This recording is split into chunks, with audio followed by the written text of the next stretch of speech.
हम्म।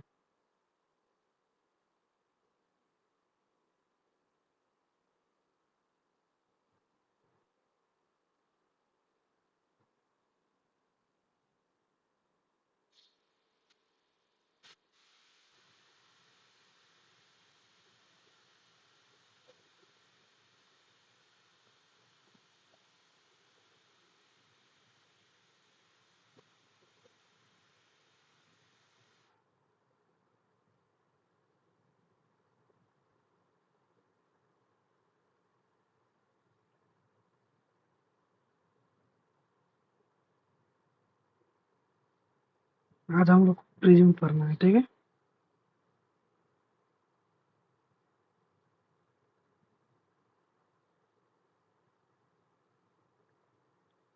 Glass prism. देखिए, glass prism एक device होता है, एक ट्रांसपेरेंट ऑब्जेक्ट होता है जो कि रिफ्रैक्शन के प्रिंसिपल पे काम करता है। It works on principle of refraction के प्रिंसिपल पे ये काम करता है, ठीक है। इसी को ग्लास प्रिज्म बोलते हैं। तो ग्लास प्रिज्म कुछ दिखने में इस तरीके से दिखता है। अगर सामने से देखिएगा तो सामने से लगेगा कि एक ट्रायंगल है, लेकिन अगर वही साइड व्यू देखिएगा तो साइड व्यू कुछ इस तरीके से दिखता है।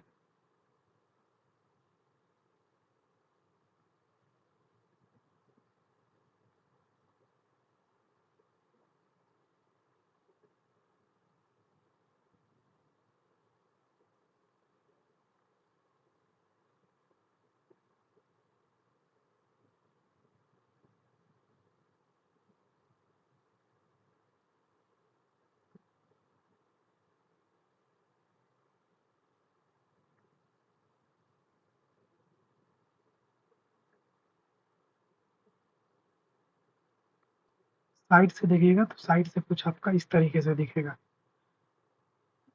इस तरीके के। और सामने से देखिएगा तो इस तरीके से दिखेगा। ये फ्रंट व्यू, ये साइड व्यू। इसी को हम लोग बोलते हैं ग्लास प्रिज्म। क्या बोलते हैं?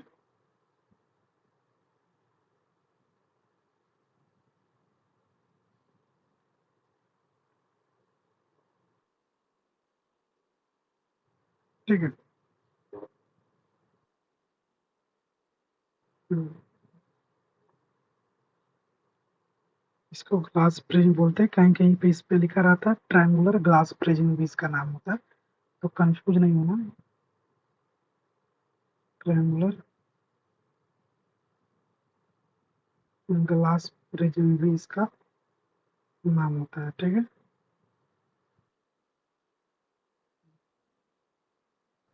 हाँ, रिकॉर्ड।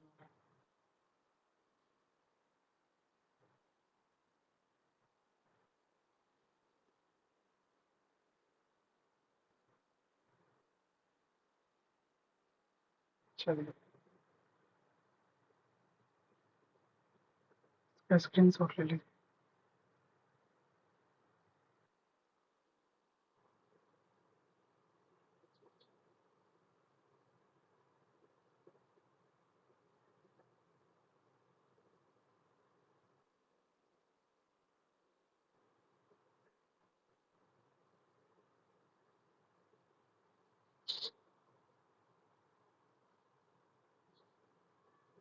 तो वो बात करते हैं जा रहे हैं reflection of light through a glass prism.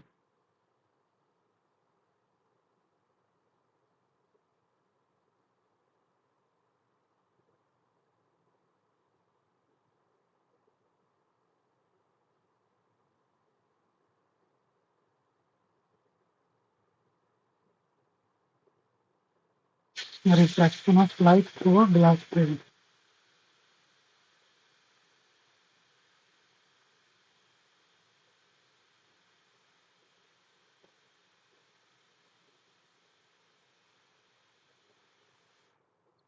यानी ग्लास प्रिज्म से रिफ्रैक्शन कैसे होता है? तो हमेशा ग्लास प्रिज्म से रिफ्रैक्शन कराने के लिए चीजों को हम लोग सामने से लेते हैं, मतलब प्रिज्म को सामने से हम लोग लेंगे।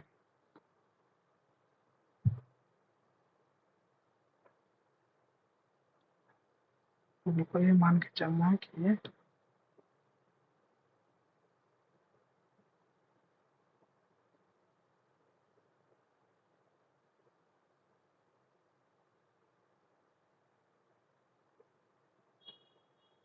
एक प्रिज्म है, ठीक है।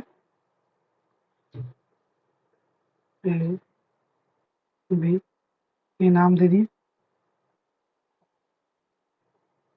अब कोई लाइट रे को इस प्रिज्म से पास कराएंगे, तो ये व्हाइट लाइट रे इस प्रिज्म से पास करेगा,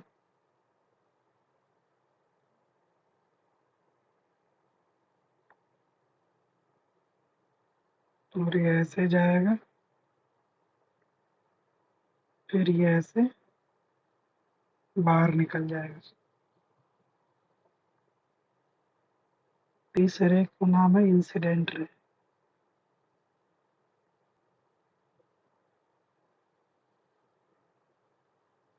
और इस रे का नाम है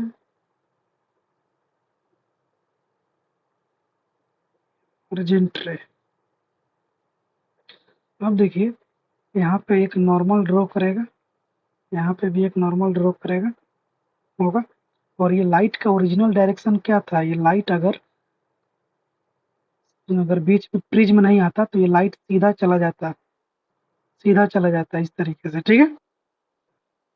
हाँ, तो सीधा चला जाता। तो जो इमर्जेंट रे और लाइट रे की ओरिजिनल डायरेक्शन है ना,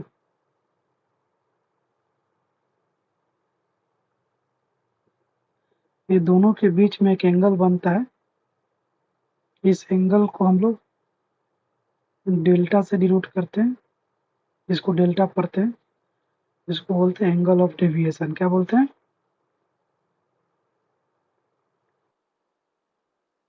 यानी लाइट जो है उतना दूर डेविएट हो गया, ठीक है।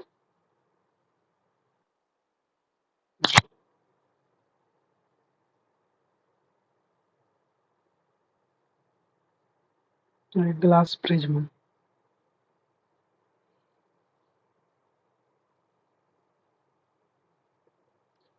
तो इसको हम क्या लिखेंगे? इसको लिखेंगे कि when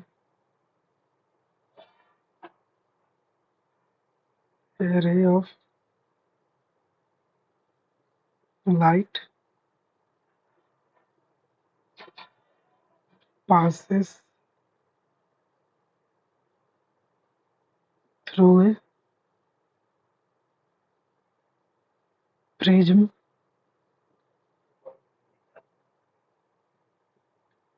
it bends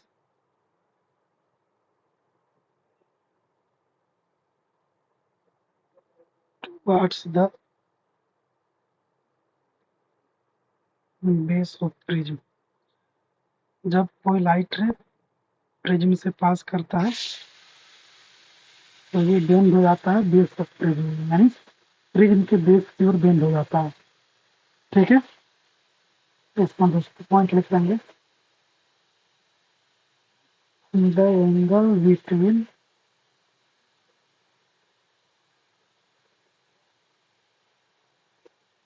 incident ray and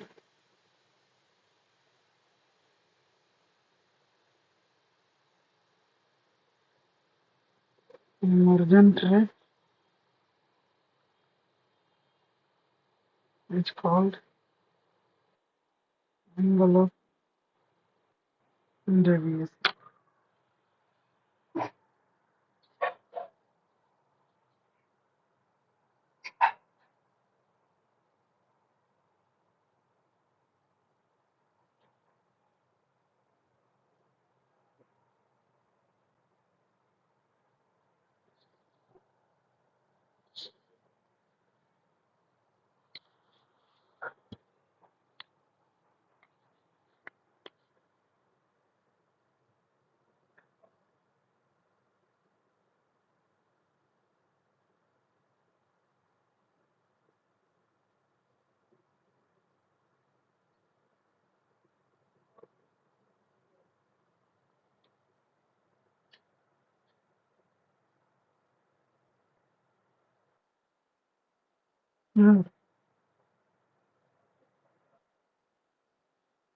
चलिए।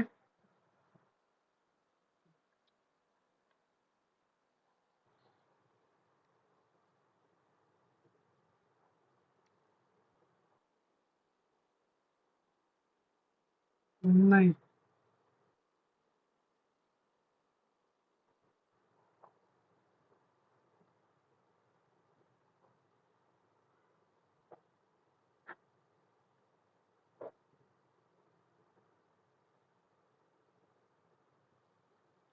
फिर हम लोग बात करते हैं डिस्पर्सन ऑफ लाइट के बारे में।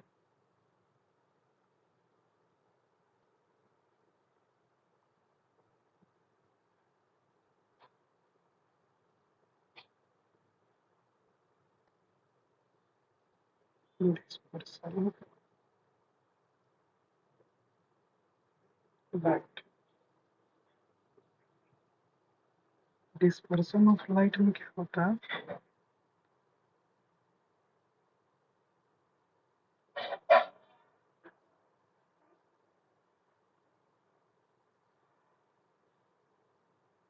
ये प्रिज्म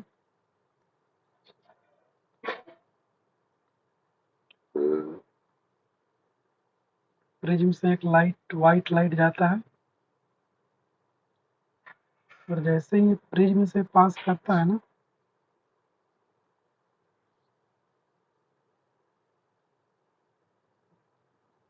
ये प्रिज्म से पास करता है,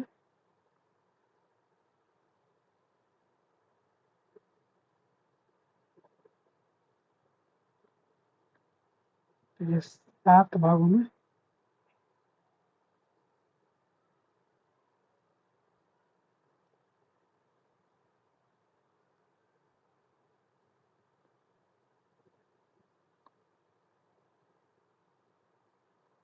7 भागों में टूट जाता है।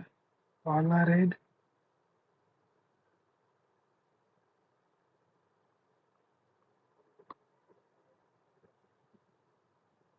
दूसरा ऑरेंज,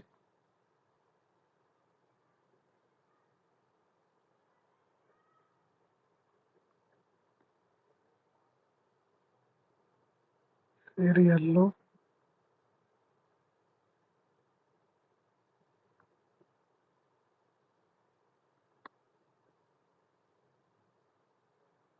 फिर ग्रीन,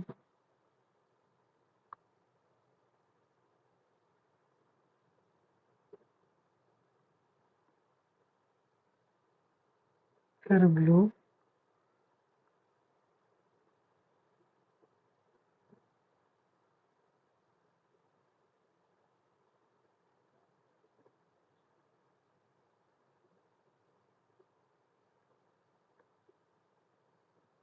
फिर इंडिगो,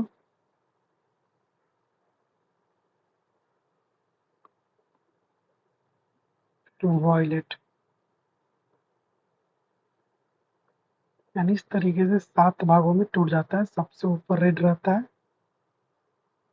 सबसे नीचे वॉयलेट होता है, जिसको याद करने के लिए एक तरीका है, विवग्योर। हाँ, VIVGYOR,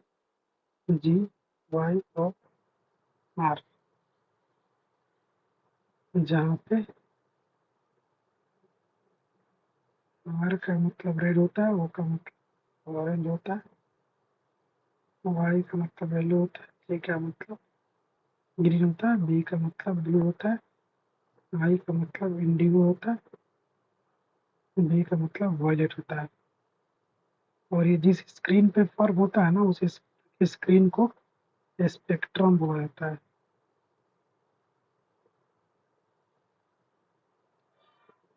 ठीक है, जिसमें सबसे ज्यादा कौन डेविएट किया?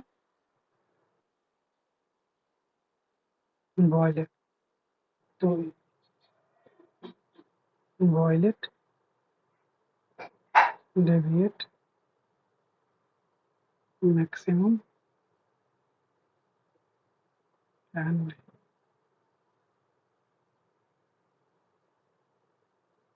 रेड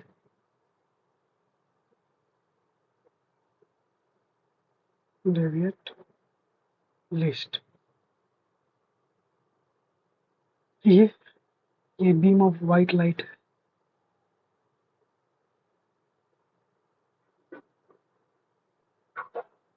ठीक है।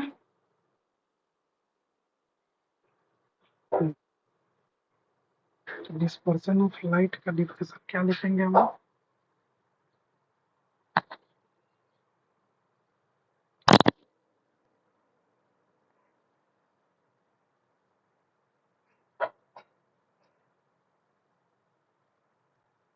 The splitting of white light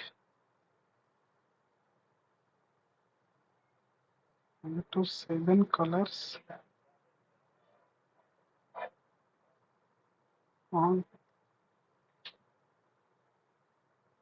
passing through prism is called dispersion of light। इसी को लाइट का डिस्पर्सन बोलते हैं। जब लाइट किसी प्रिज्म से पास करता है तो वो 7 भागों में टूट जाता है, उसी को हम क्या बोलेंगे? डिस्पर्सन लाइट बोलेंगे, प्रिज्म नहीं, डिस्पर्सन। और इससे एक चीज और पता चला कि व्हाइट लाइट जो होता है मिक्सचर ऑफ 7 कलर होता है।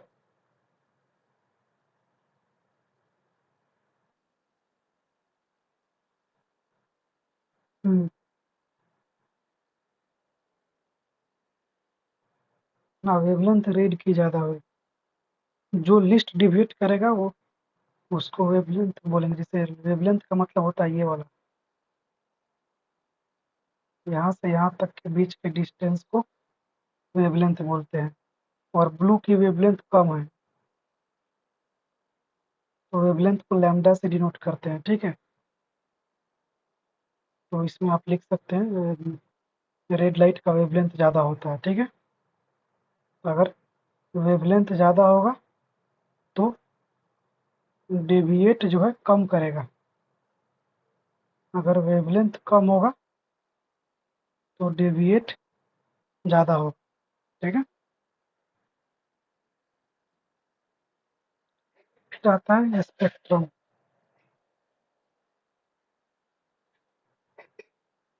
स्पेक्ट्रम स्पेक्ट्रम का द बैंड ऑफ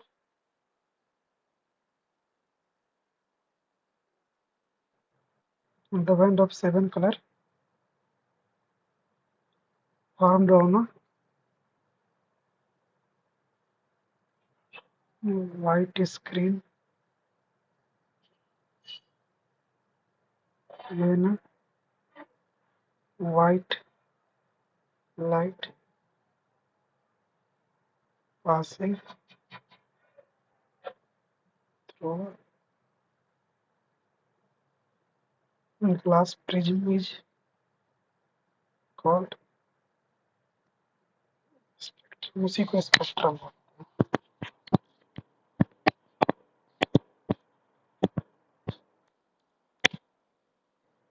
हैं।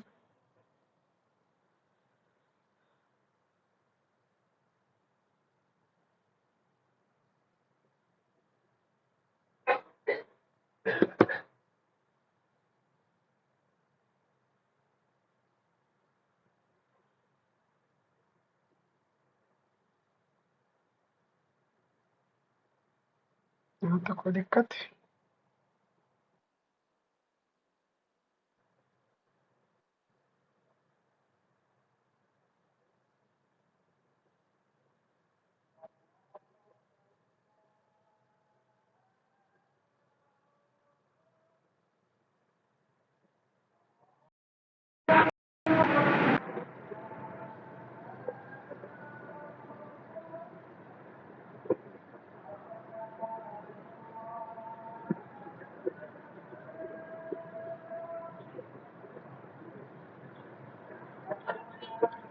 स्क्रीन स्प्लिट है।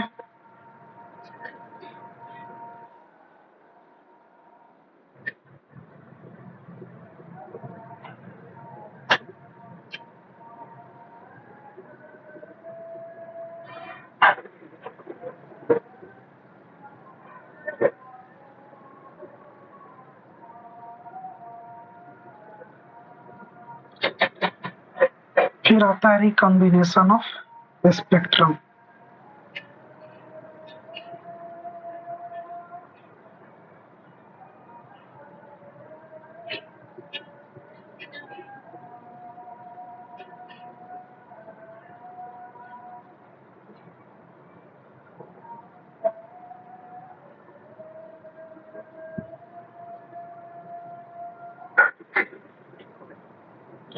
हम लोग दो प्रिज्म को लाइट को रिकम्बाइन करेंगे ना, तो फिर से क्या होता है, ये एक व्हाइट लाइट दे देता है। जैसे एग्जांपल के तौर पे पढ़ना नहीं है,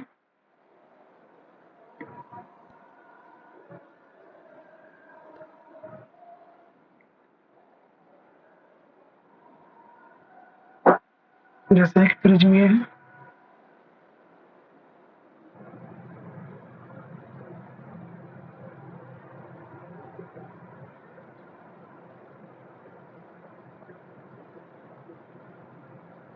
दूसरा प्रिज्म ये है, ठीक है। इसको उल्टा कर दिए, इसी को रिकॉम्बिनेशन ऑफ प्रिज्म बोलेंगे। कोई एक लाइट जो है यहाँ से आएगा, तो फिर ये जो है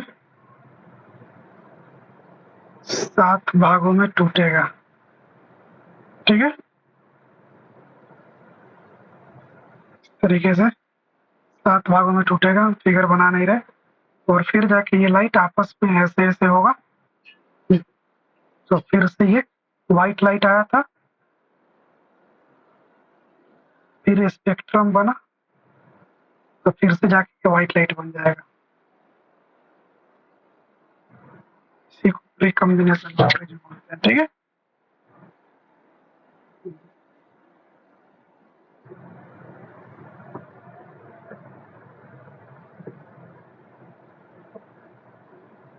The 7 colored light spectrum can be compared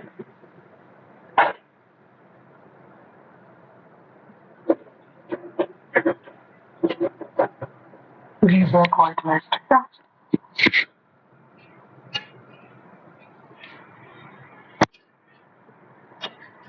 समझा?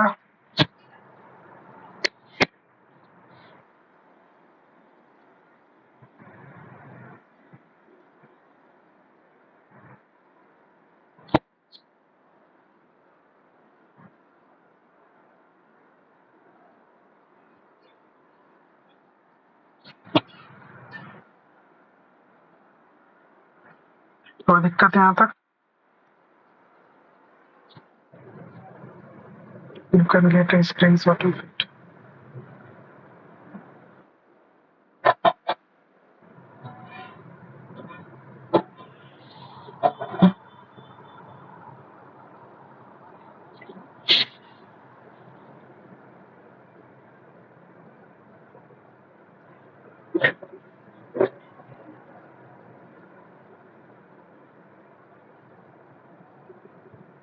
आज कितनी तारीख?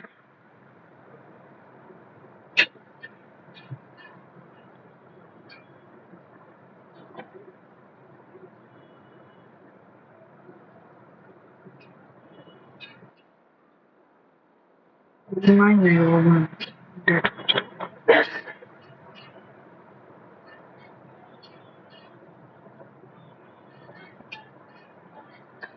द रेनबो, ठीक है।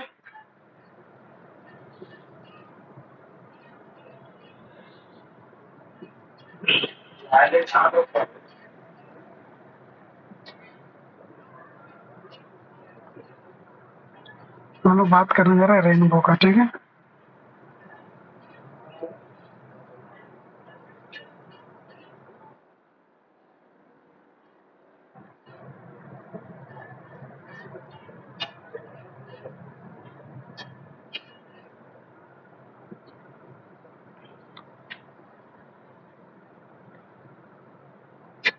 रेनबो क्या है वैसे?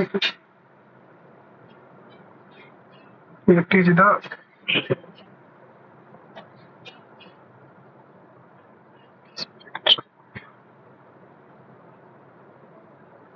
it is the spectrum of sunlight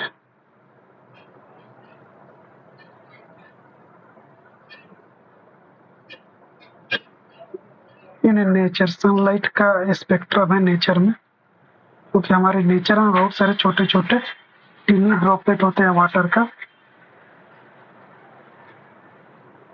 it is formed by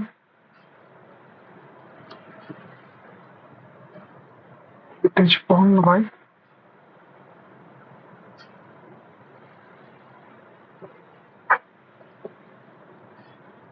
it is formed due to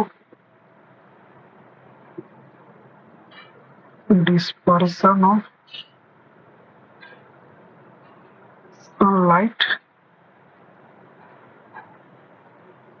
by tiny water droplets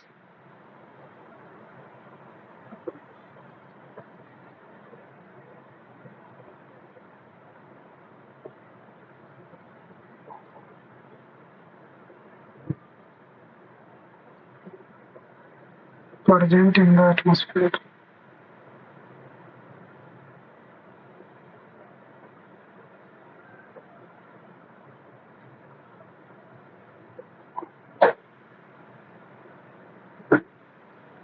तो ये स्पेक्ट्रम है सनलाइट का हमारे नेचर में, जो कि डिस्पर्सन ऑफ लाइट जो हम लोग के वाटर होते हैं ना, वो इस तरीके से होते हैं।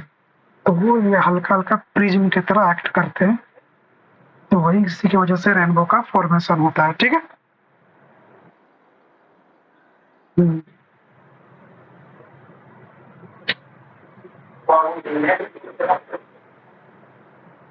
देखिए इसके फॉर्मेशन को हम समझाते हैं।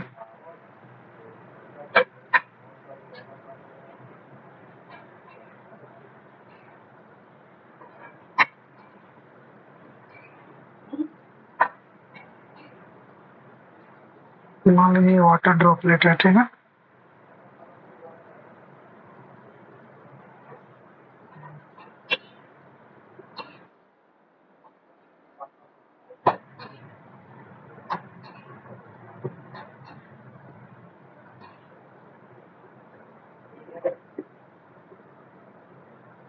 ये हमारा सन है, ठीक है।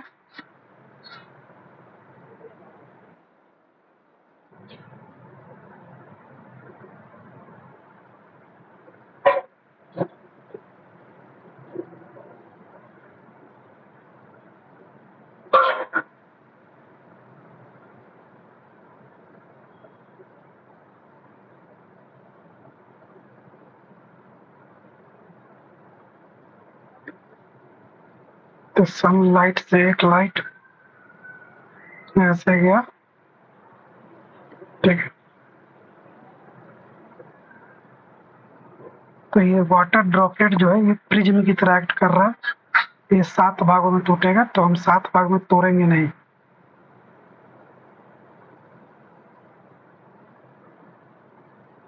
तो मान लीजिए ये आपका रेड पार्ट है, तो आपका रेड हो गया ऊपर, मान लीजिए, चाहे हम इसको कलर ही चेंज कर देते हैं।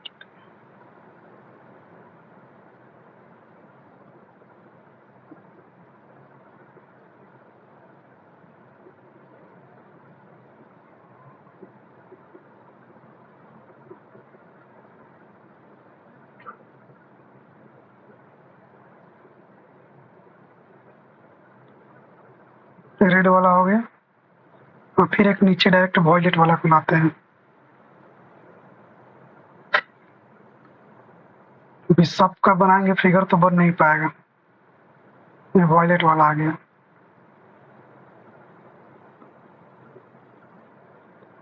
तो फिर इसके अंदर एक टोटल इंटरनल रिफ्लेक्शन होगा। क्या होगा? Total internal reflection. तब लाइट ऐसे आएगा।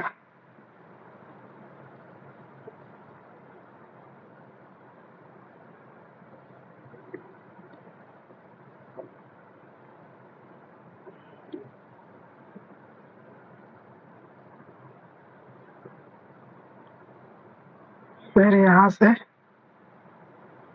जब बाहर निकलेगा तो हमें लगेगा कि रेनबो का फॉर्मेशन। हमें ये रेनबो का भी है कि आपका रेड है और ये आपका वॉयलेट है और बीच में और भी कलर होंगे। मैंने बनाया नहीं है क्योंकि फिगर में बनाने में घिच पिच हो जाएगा। और भी कलर होगा, इसी को हम लोग रेनबो कहते हैं। तो यहाँ पे और 3 चीज हो रहा है। एक यहाँ ए है, यहाँ बी है, यहाँ सी है। तो ए पे क्या हो रहा है,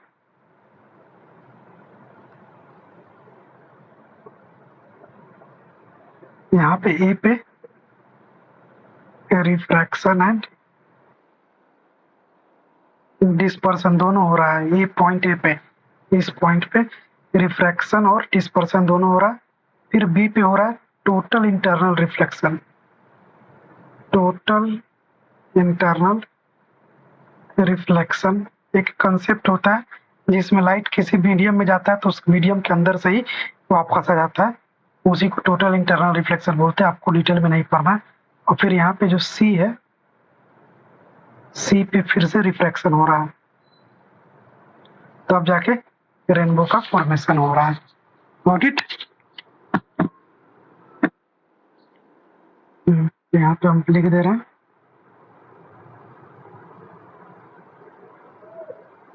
द वाटर। इस तरीके से अगर रेनबो के बारे में आ जाएगा और आप एग्जाम में लिख दोगी फिगर बना के तो 5 नंबर मिलेगा। The water droplets acts like a small prism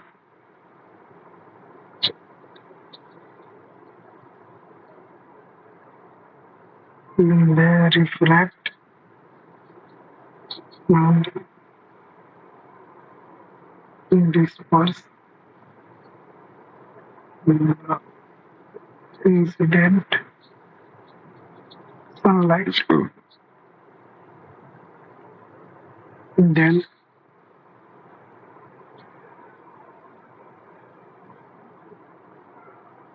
reflect it internally.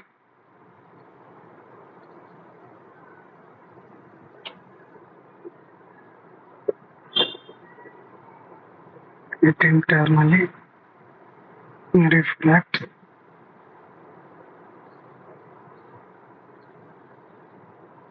it again when it comes out of the raindrop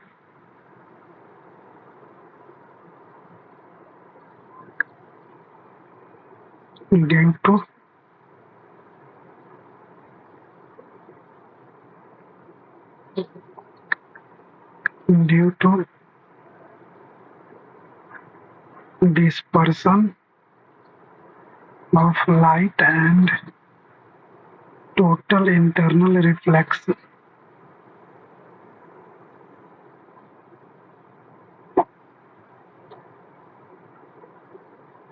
Different color reach our eye, that is rainbow. I hope आपको समझ में आ गया होगा।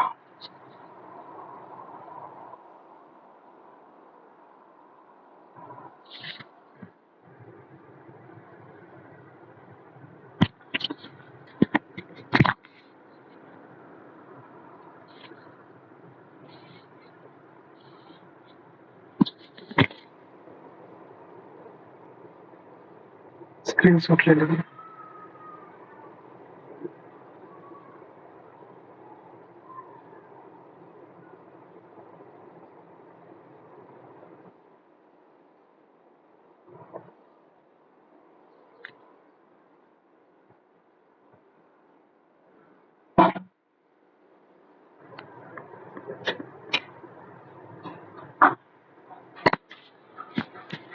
फिर उसके बाद आपका नेक्स्ट टॉपिक आता है एटमॉस्फेरिक रिफ्लेक्शन।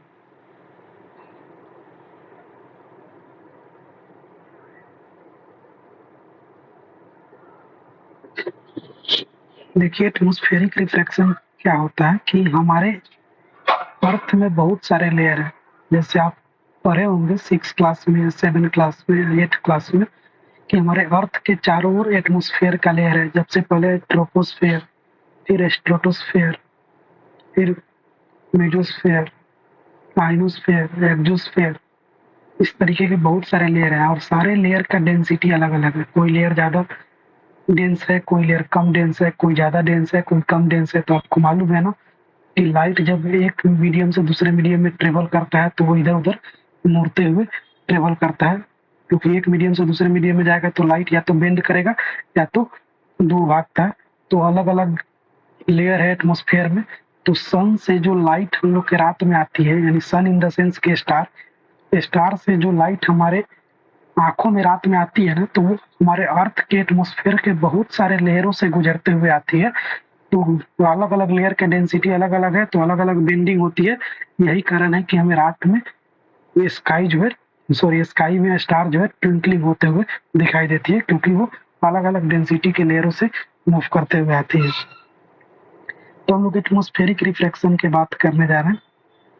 तो एटमॉस्फेरिक रिफ्रैक्शन क्या होता है? तो the refraction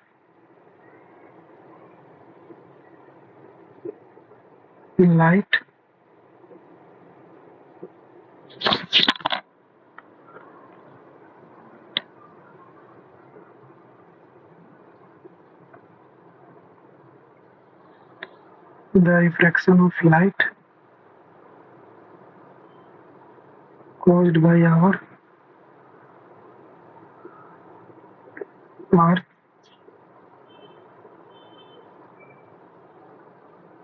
atmosphere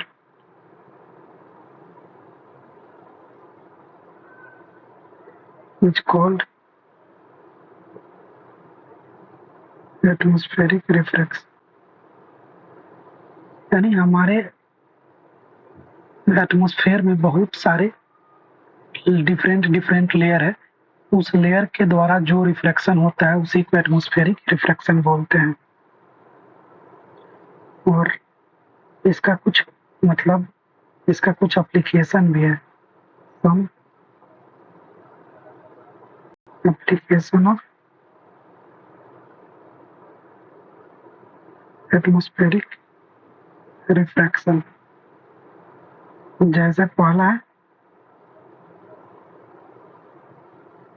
twinkling of star.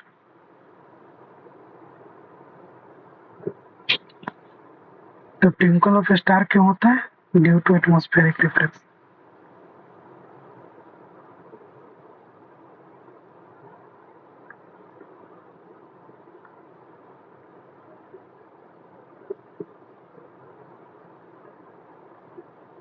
Atmospheric refraction के कारण होता है,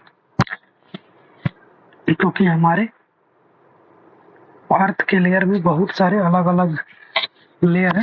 तो अलग-अलग लेयर जो है चेंज होते रहते हैं। इसी के कारण से अलग-अलग लेयर का डेंसिटी अलग-अलग है। तो हमारे आँखों में जो लाइट आता है वो वो मतलब अलग-अलग लेयर से चलते हुए आता है, इसलिए हमें लगता है कि स्टार जो है चमक रहा है।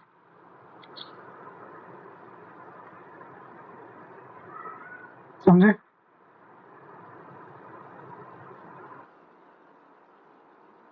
हुँ।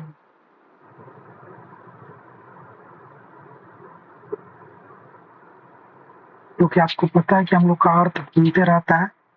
जब अर्थ घूमता रहता है तो हम लोग का एटमॉस्फेयर भी ग्रेविटी के साथ घूमता है और हम लोग का एटमॉस्फेयर भी अलग-अलग लेयर है डेंसिटी, तो जिसकी वजह से हमें चमकता हुआ दिखाई देता है। ठीक है?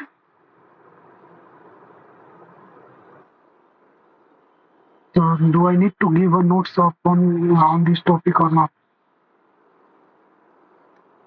Now do I need to give, मतलब do I need to write some more details of about this topic, or you can write by yourself in the examination or by reading book?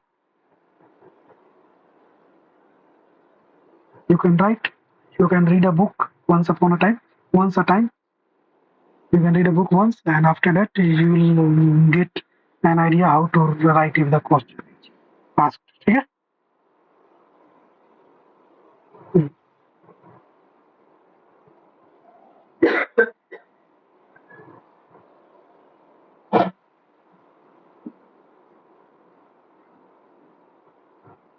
दूसरा ये है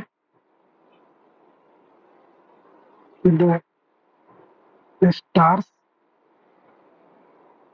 सीम higher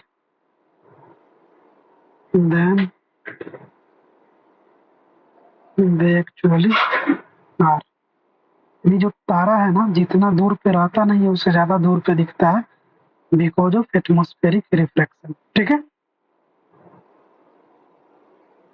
actually are because of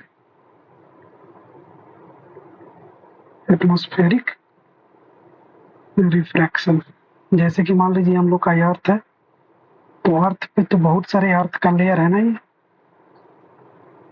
तो कोई star यहाँ पे है, तब star ऐसे इसका लाइट ऐसे आया, फिर यहाँ डिविएट हुआ, फिर ऐसे आया, फिर यहाँ डिविएट हुआ, फिर ऐसे आया, यहाँ डिविएट हुआ, फिर यहाँ पे हम लोग खड़े हैं, तो हम लोग के लाइट आँख में आएगा तो हम लोग को क्या लगेगा कि स्टार कहीं पे यहाँ है, दूर यहाँ पे। तो एक्चुअल में स्टार है यहाँ पे, लेकिन हमें दिखाई देगा कहाँ पे, यहाँ पे। क्यों? क्योंकि हम हमारे आँख में जो लाइट आ रहा है इसके सीधा ही तो हमें दिखाई देगा, ठीक है। Apparent position, got it.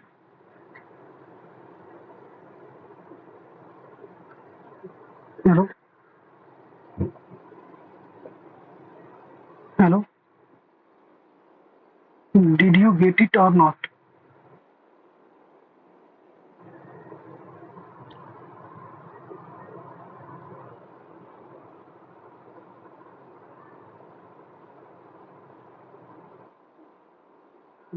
Now this chapter आपका complete हो गया, पूरा चैप्टर।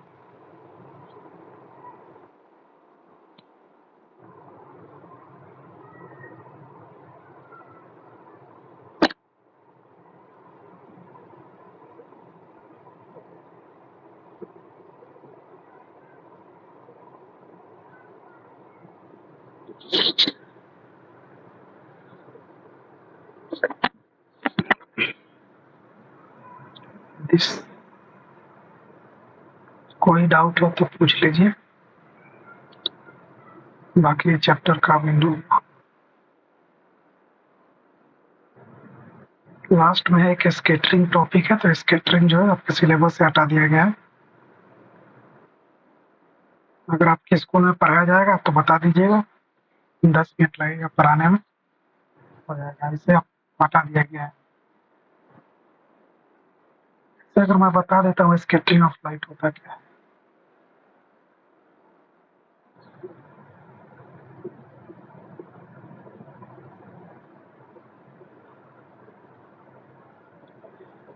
देखिए, हमारे एटमॉस्फेयर में बहुत सारे छोटे छोटे छोटे छोटे पार्टिकल है जो हमें आंखों से नहीं दिखते हैं।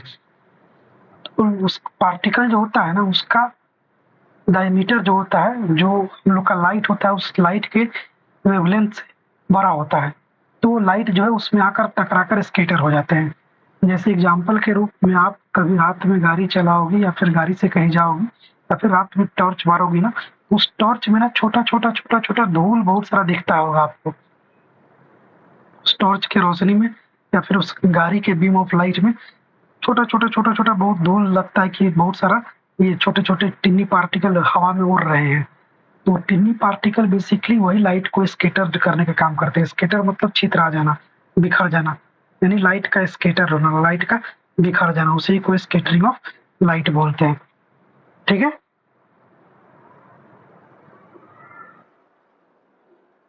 स्कैटरिंग ऑफ लाइट का मतलब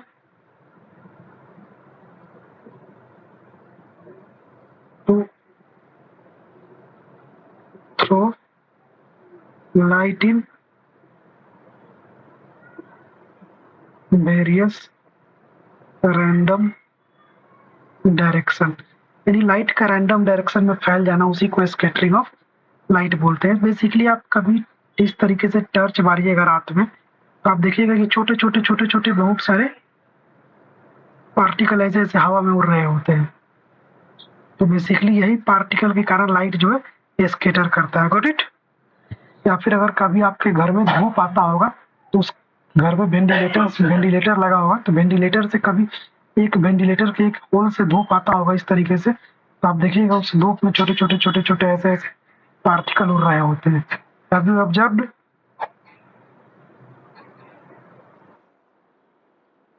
हाँ, तो that is the particle and due to that particle scattering of light happen. और ये स्कैटरिंग ऑफ लाइट के कारण ही हमारे स्काई का रंग ब्लू होते हैं। स्कैटरिंग ऑफ लाइट के कारण ही सुबह सन जो है रेड कलर का दिखता है, शाम में भी रेड कलर का दिखता है। It's all because of scattering of light.